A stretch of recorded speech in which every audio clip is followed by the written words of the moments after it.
খুব ভালো করে মনে আছে জয়েন্ট পরীক্ষার আগের দিন, লাস্ট পরীক্ষা যেটা ছিল সেটা। তো বাবা এরকম ক্রেজি ছিল, তো বাবাই টেপ রেকর্ডারটা ওরকম একদিন দিয়ে দিয়েছে। এবার তাতে আমি যা বাড়িতে বাসন কোসন ছিল, দাদুর একটা ইউজ করা পেনটা পেছনটা খুলে দিলে নলের মতো হয়ে যেত, সেটা জলে দিলে বুক বুক বুক বুক করে আওয়াজ হতো। আর তখন বা পিলারি তো টু টু টু করছে, ওয়াটা মিউজিক এসে না আরাম করছে, ওয়ার্ডা শুনছি, এ করছি, মানে পুরো আরডি1 বা পিলারি, মানে আমাদের তখন একদম জাস্ট কোনো কথা বলে না, সাউন্ড দিচ্ছে ভাই, একদম একদম অন্যদের থেকে আলাদা কি একটা দিচ্ছে, এইসব হচ্ছে আর ঝিং ঝিং ঝ্যাং ঝ্যাং, গ্রুপ ফুপ বাজছে করছে হেভি ব্যাপার।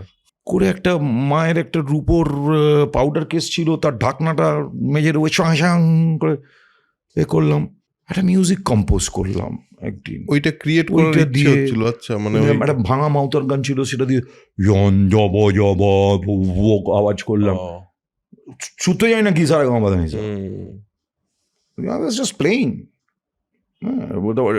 গামলাটা দিয়ে ভাইকে বললাম তুই এখানে ডুম ডুম টাক ডুম ডুম টাক এটা পাইয়া এইটা গড় করতে, এটা কম্পোজ করলাম।